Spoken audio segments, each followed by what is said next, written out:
Welcome to the Healing Practice Podcast, a space for navigating the natural seasons of womanhood and personal growth.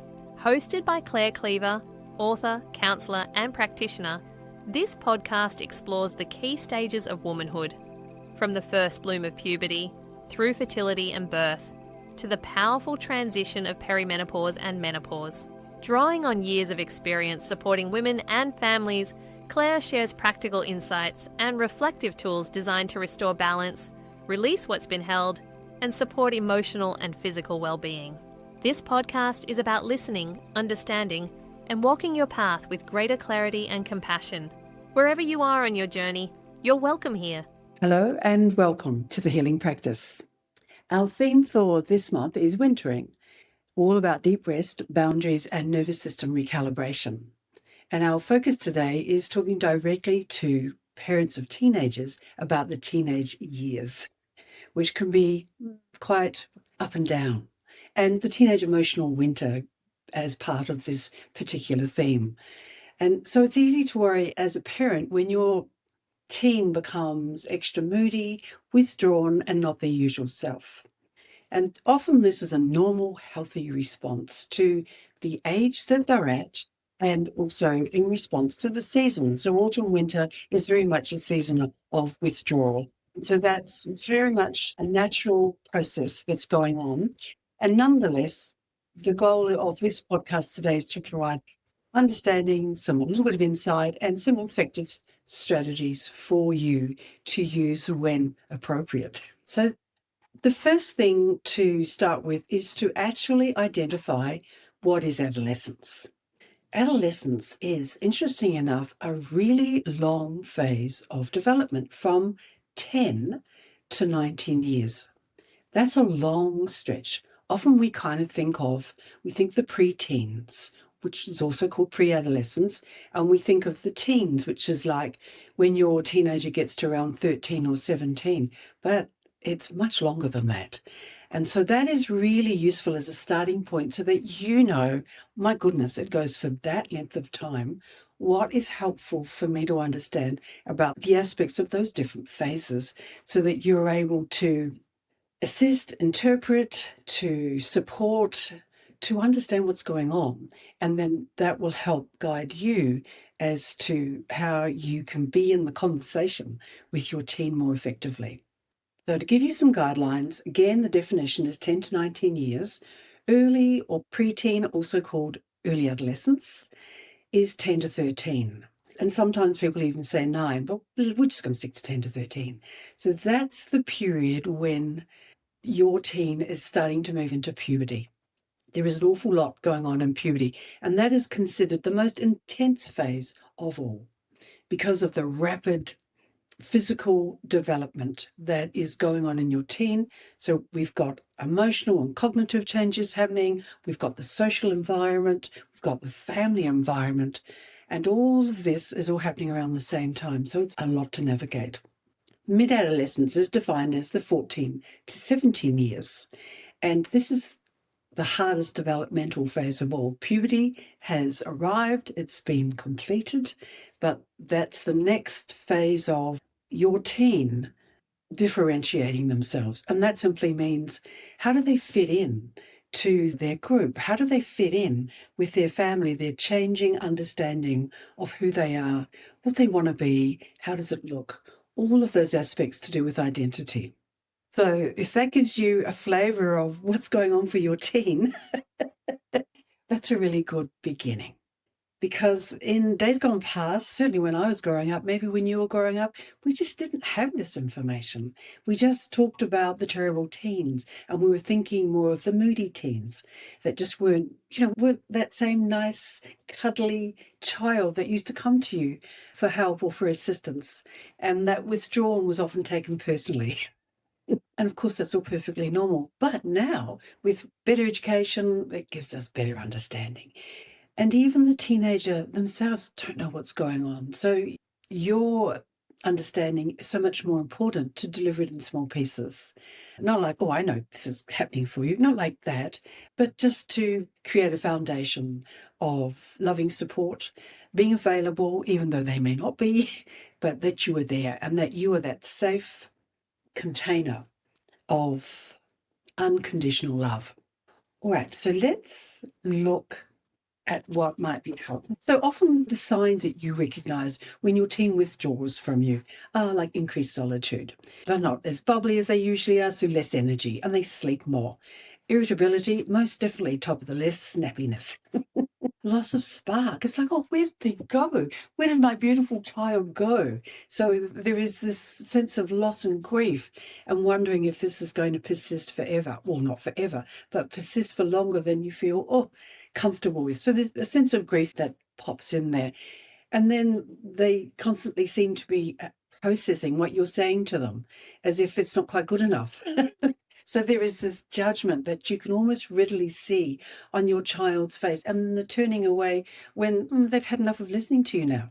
So all of these things can be disconcerting when you have held your teen, your beautiful child, for so long, and now they seem to be turning away from you at a time when they need you more than ever. So what does it look like? So, all of these things that I've just discussed, when they do retreat to their room, that increased solitude, that's all about self-regulation because they can't quite respond in the moment.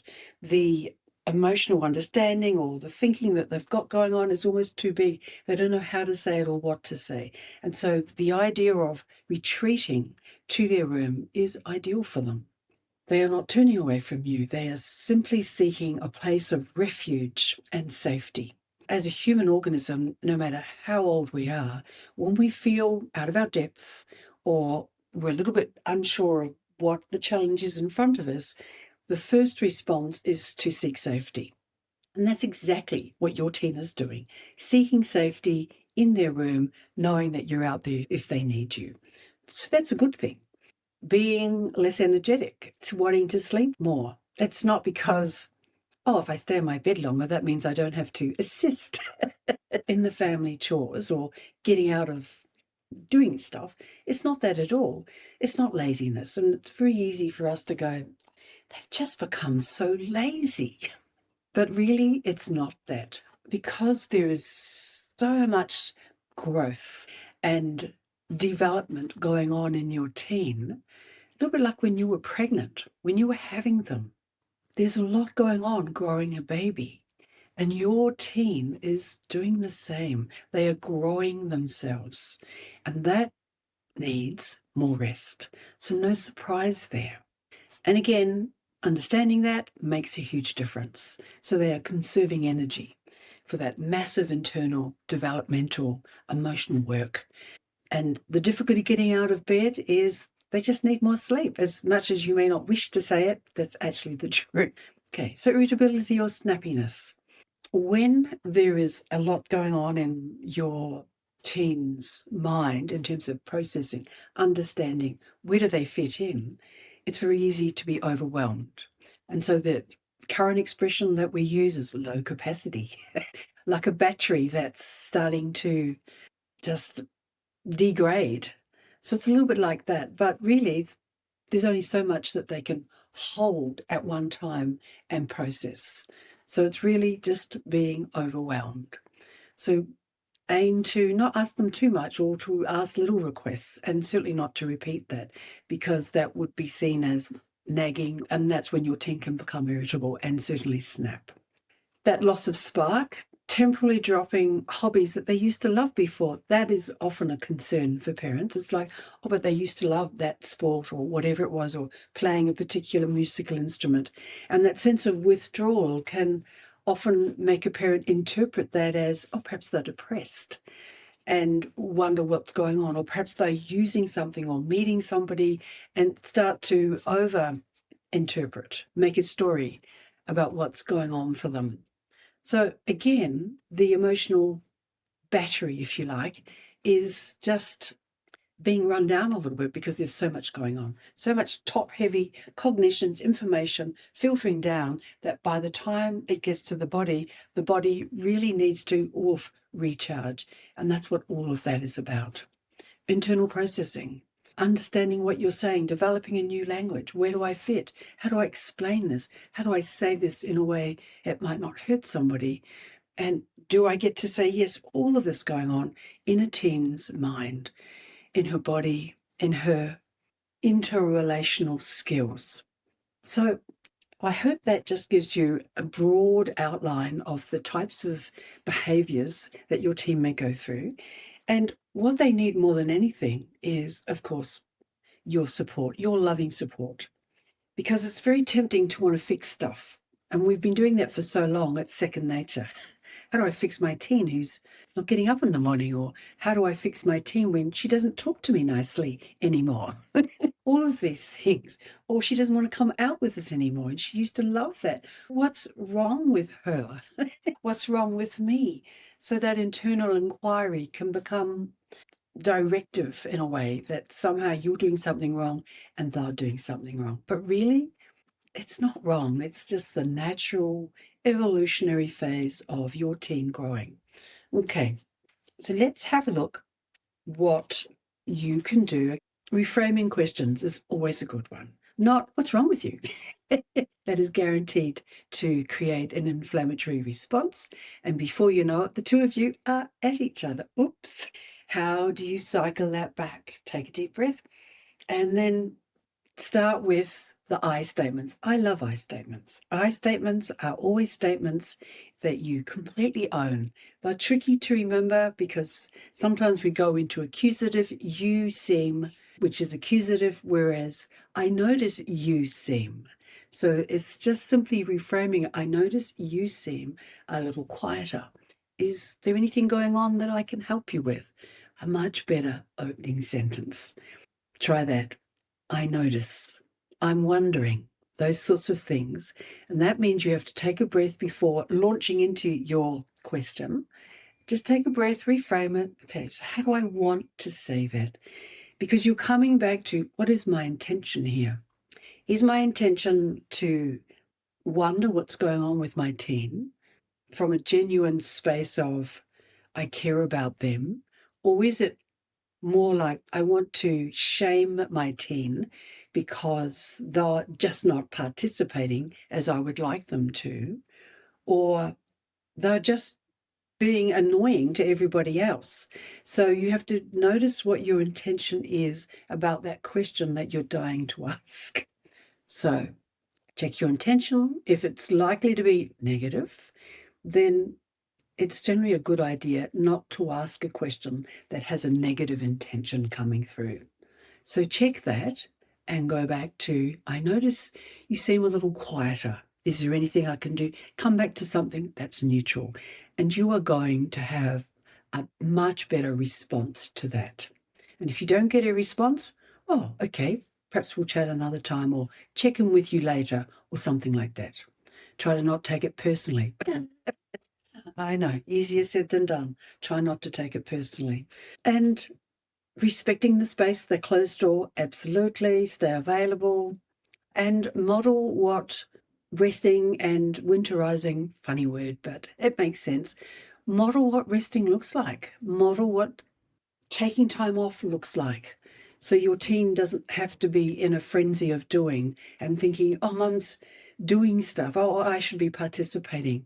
Try not to give the appearance of your doing is making her feel guilty, because sometimes it's very easy for that to show up. If you do all her laundry, if you do her chores, and then expecting some kind of, oh, thank you, Mum, for doing that, then that's not likely to work. That's almost a kind of a reverse shaming.